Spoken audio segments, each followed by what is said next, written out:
السلام علیکم ناظرین ہماری آج کی ویڈیو کا ٹاپک ہے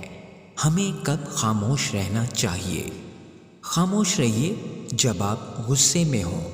خاموش رہیے جب آپ کے پاس دلائل نہ ہوں، خاموش رہیے جب آپ نے کسی بات کی تحقیق نہ کی ہو، خاموش رہیے جب سننے اور سیکھنے کا وقت ہو،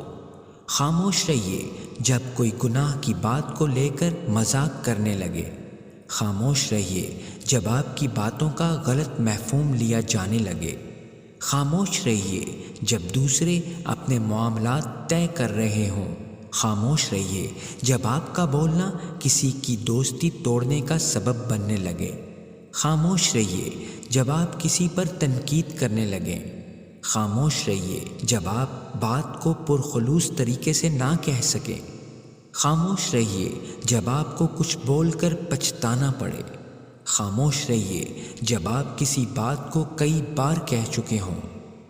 خاموش رہیے جب آپ کے الفاظ کسی کے لیے ناگوار بن جائیں یا بن جانے کا اندیشہ ہو۔